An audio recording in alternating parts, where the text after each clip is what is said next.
Buddy, listen. I am livid. I am seething. I'm mauling even. Any and all synonyms. I am mad. There I was, scrolling Twitter after a nice night of fights, when I saw this post about a TikTok take. Yeah, I know, One Piece TikTok. Rough already. Garp when Ace and Luffy don't want to be celestial dragon lapdogs. And buddy, the comments were backing this clown up. Garp when his grandchildren don't want to defend slavery and oppression. Garp's favorite move is complicit in slavery and human atrocities impacts. Okay. Then the top one, dude, I don't even want to comment on this, is just incredibly tone deaf. Like, what are we doing over there on TikTok, bro? This post had me thinking, how bad do these people misunderstand Old and Slow, the hero of the Marines, the fist, Monkey D. Garp? And quite frankly, I'm a Garp glazer, just copped one of his figs, and I can't be out here displaying a figure of anime Robert E. Lee in my abode. No, that's not my Garp. That's not the Garp I see. So let me speak some truth on the nature of the Marines and clear this good man's name. Keep going. You all are the future of the Navy. Don't look back! So let me tell you something that will entirely break your concept of One Piece. Absolutely fry those brain cells pinging around your cranial cavity, buddy. Pirates are bad. I know. How could I say that? Luffy is literally saving people from oppression and all that. Okay, yeah, that's one pirate. Remember the whole all Marines are bad, exceptions don't make the rule, right? Oh yeah, and who was he saving them from again? Other evil pirates. I think a lot of people get caught up in pirates like the Straw Hats, the Bonnie Pirates, and I guess you could count the Whitebeard Pirates. There aren't that many good crews out there. We'd be here all day if I named all the evil pirates in the world, right? Pirates that are pillaging, ransacking, looting villages. Blackbeard has slaves as well. The Marines don't do that. They can't do that. They're there to protect the most vulnerable. Now, if you're here to debate association, yes, Garp works relatively with the Celestial Dragons, who are obviously evil scum. But are we forgetting the most well-hearted pirates, our main character, team up with Captive Kid? Like, Buddy was literally known for murdering civilians to artificially inflate his fraud bounty. So let's not play the association game, because the pirates lose that. I mean, Luffy's best friend stole 100 people's hearts. That sounds rather villainous, right? That damn edgelord. Oh, and there was this guy's TikTok, and I obviously have nothing against the dude. He seems like a smart fella, so let me take a clip here. Every single Marine in One Piece is evil. You may be asking, Golfer, what about Garp and Kobe? What about Helmeppo? Not only are they evil, they're cowards. I need connections, my good man. Pull some strings so I can become a celestial dragon. They're all scumbags, you know. Ask Ohara, are there any good Marines? Oh, I'd love to. Hey, Robin, are there any good Marines? Oh yes, Clinch, one of my favorite people of all time is an ex-Marine. Hi, Saudi Goodman. I'm so happy you're alive too. Anyway, look, I'm not trying to say the Marines are squeaky clean. We've seen atrocities, buster calls, Cypher Pull, Sakazuki literally, magma-ing human rights.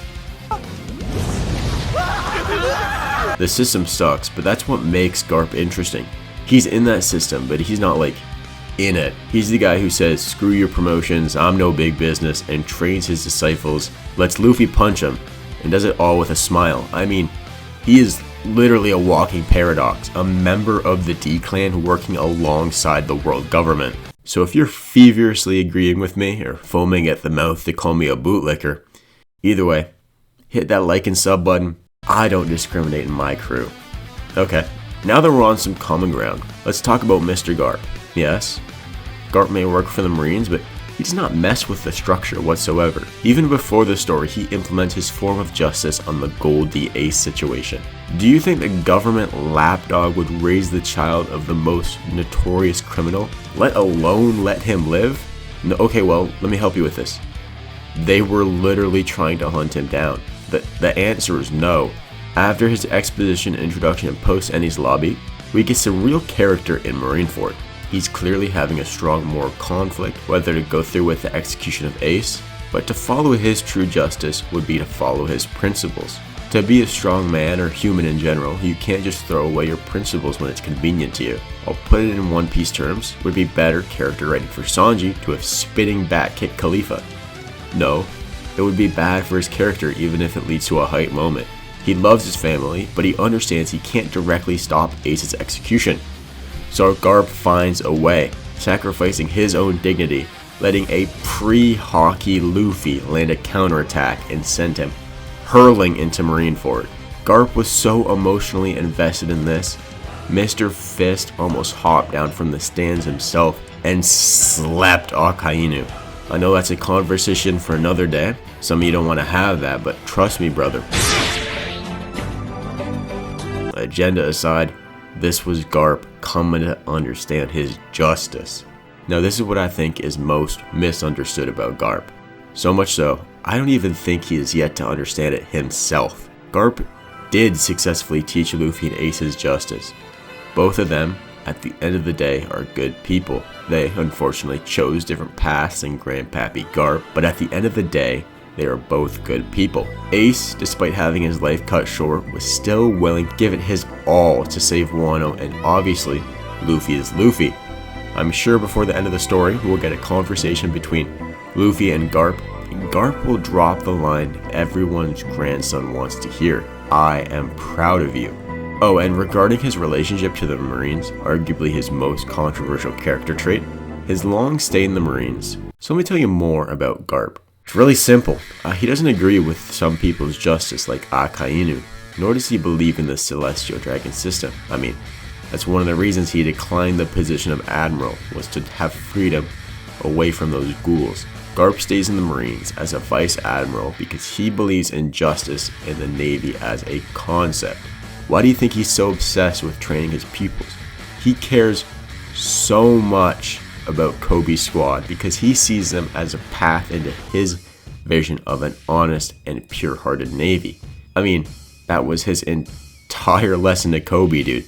Am I the only one that didn't skip class that day? You know, ditch the old hag to save the baby because the baby is the future. You know, what Garp did on Hachinosu in order to essentially save the Marines? At least in his headcanon. At the end of the day, Garp doesn't agree with the Marines, but he agrees with a system being there. And you can't just give that up. He can't just give up justice, right? So he has to find his own way. And that's what his whole character is about. So before we leave, I just want to end it with this real quick. I'm not an Admiral Glazer or anything. I love me big business, I love me Fujitora, but at the end of the day, the people with the Admiral agenda, unfortunately for some of you out there, these guys are right in this situation. As much as you want to think it, not all Marines are the bad guys. Surprisingly, in a world as complicated as One Piece, there's actually characters who are shades of black and white, not just extremes of a monochrome nature. So I hope you'll leave a like and sub to stick around. Alright, see ya.